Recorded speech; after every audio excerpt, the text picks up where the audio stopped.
নমস্কার বন্ধুরা, তো দেখো আবারও একটা নতুন রেসিপি নিয়ে তোমাদের সামনে হাজির হয়েছি। তো এটা বাঁধাকপি আর ডিম দিয়ে একটা তোমাদের পকোড়া বানিয়ে দেখাবো। তো চলো শুরু করি। বাঁধাকপিটা আমি অলরেডি কেটে রেখেছি, তোমাদের দেখালাম। এরপর লাগছে একটা বড় পেঁয়াজ কুচি, ধনেপাতা, একটা ডিম আর দুটো কাঁচা লঙ্কা। তো একটু বেসনও লাগবে। তো আমি ফার্স্টে এটাকে পকোড়া বানানোর জন্য আগে আমি ভালোভাবে বাঁধাকপিটাকে ম্যারিনেট করে নেব। তো বাঁধাকপিটাকে দেখো আমি সরু সরু করে অলরেডি আগে থেকে কেটেই রেখেছি।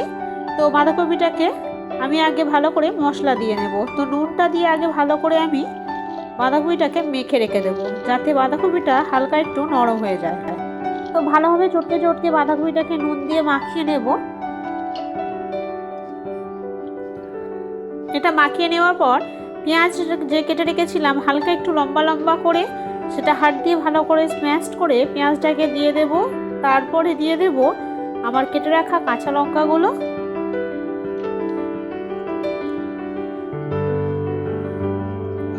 এগুলো সব দিয়ে দিলাম। এরপর দিয়ে দিচ্ছি আমি ধনেপাতা কুচি।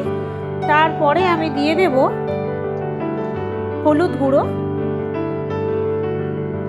কারণ সব মশলাগুলো আস্তে আস্তে আমাকে বাঁধাকপির সঙ্গে ভালো করে ম্যারিনেট করে রেখে দিতে হবে। এরপর দিয়ে দিচ্ছি লঙ্কা গুঁড়ো। তোমরা যদি লঙ্কা গুঁড়ো না দিতে চাও কোনো অসুবিধা নেই, কাঁচা লঙ্কাটা একটু বেশি করে দিয়ে দেবে। এরপর দিলাম জিরে পাউডার, মরিচ পাউডার, আর দিয়ে দিলাম এখানে একটা ডিম ফাটিয়ে দিলাম। তোমরা চাইলে দুটো ডিমেরও করতে পারো। তো ফাটিয়ে দিয়ে আমি ব্যাপারটা পুরোটা আমি ভালো করে খুব হাত দিয়ে ভালো করে মাখিয়ে নেব। এটা তোমরা কখনোই চামচ দিয়ে মাখানোর চেষ্টা করো না, কারণ যেহেতু বাঁধাকপিটা কাঁচা অবস্থায় রয়েছে সেই জন্য ভালো করে হাত দিয়ে একটু শক্ত শক্তভাবে মাখাতে হবে। তো হাত দিয়ে চেপে চেপে মাখালে ব্যাপারটা দেখবে কতটা নরম আর এক জায়গায় একটুখানি হয়ে আসে, তবে পকোড়া বানাতে বা খেতে খুবই ভালো লাগবে। তো এই রেসিপিটা জল খাবার জন্য একদম পারফেক্ট। শীতকালে বাঁধাকপি তো অবশ্যই রয়েছে। তো একদম ঘরোয়া রেসিপি দিয়ে আমি এটা বানিয়ে তোমাদের দেখাচ্ছি। বাড়িতে প্লিজ এটা বানিয়ে একবার ট্রাই করো। তো অল্প কিছু বেসন নিয়ে ভালো করে এটাকে হাত দিয়ে চটকে চটকে মেখে নেব, যাতে বাঁধাকপিটা অনেকটা কমে আসে আর মশলার সঙ্গে ভালোভাবে অ্যাড হয়। এরপর আমি ওটাকে মাখার পর কড়াইতে আমি বেশ কিছুটা তেল দিয়ে দিলাম। তোমরাও যেমন পরিমাণে ভাজবে, 4-5টা যেভাবে ভাজবে সেইভাবে তেল দিও। তো দেখো আমি এইভাবে ঠিক শেপ দিচ্ছি, তোমরা চাইলে তোমাদের ইচ্ছে মতো শেপ দিতে পারো। আর বাঁধাকপিটা আমার দেখেছো তো ম্যারিনেট করাটা কতটা কমে এসছে, এইভাবেই ঠিক করো।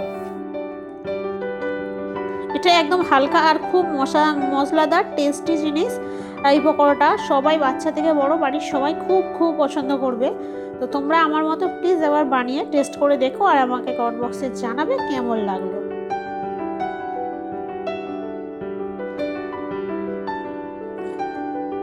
তো বাঁধাকপির পকোড়াগুলো দেখো এক সাইডে আমার হয়ে গেছে, হালকা লাল লাল হয়েছে, তাই জন্য আমি আস্তে আস্তে উল্টে দিচ্ছি। দেখো কতটা নরম হয়ে রয়েছে। এরপর ভাজলে ভাবতে পারছো যে খেতে কতটা টেস্টি হবে।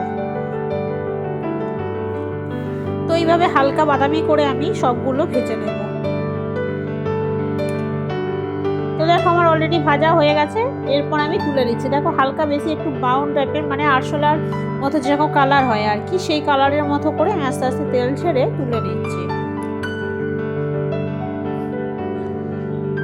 বাঁধাকপির পকোড়া অবশ্যই ভেজেছে, কিন্তু গায়ে দেখো হালকা বাঁধাকপি ভাব রয়েছে। বেসন দিয়েছি কিন্তু অতটা মোটা করে দিইনি, যার জন্য পুরোটা যেন একটা ময়দা ময়দা ব্যাপার লাগে, একটা বেসন বেসন ব্যাপার লাগে, খুব হালকার ওপরে আছে। তার জন্য এই জলখাবারের রেসিপিটা মারাত্মক সুন্দর খেতে হয়েছিল। তো এইভাবে আমি সব কটা ভেজে নিচ্ছি।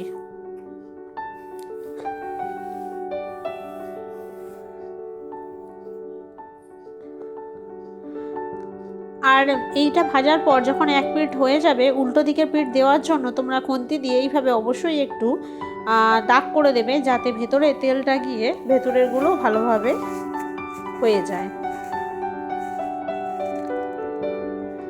তো ফাইনালি আমার ভাজা শেষ। এবার সব আমি আস্তে আস্তে তুলে নেব। তো আমার এই বাঁধাকপি আর ডিম দিয়ে রেসিপিটা কেমন লাগলো জলখাবারের, অবশ্যই তোমরা বাড়িতে প্লিজ বানিয়ে কমেন্ট বক্সে আমাকে জানাবে যে কেমন হয়েছিল। তো আজকে আমার এই রেসিপির ভিডিও এই পর্যন্তই। ভালো লাগলে প্লিজ একটা লাইক করো, চ্যানেলটা সাবস্ক্রাইব করে অবশ্যই আমাদের পাশে থেকো। তো চলো বন্ধুরা, টাটা, আবার দেখা হচ্ছে অন্য রেসিপির অন্য ভিডিওতে। ততক্ষণ ভালো থাকবে, সুস্থ থাকবে। আর হ্যাঁ, এই রেসিপিটা দেখার পর বাড়িতে বানিয়ে খেতে বা বাড়ির সবাইকে খাওয়াতে একদম ভুলো না কিন্তু। তো বন্ধুরা, টাটা, আবার দেখা হচ্ছে নেক্সট ভিডিওয়ে।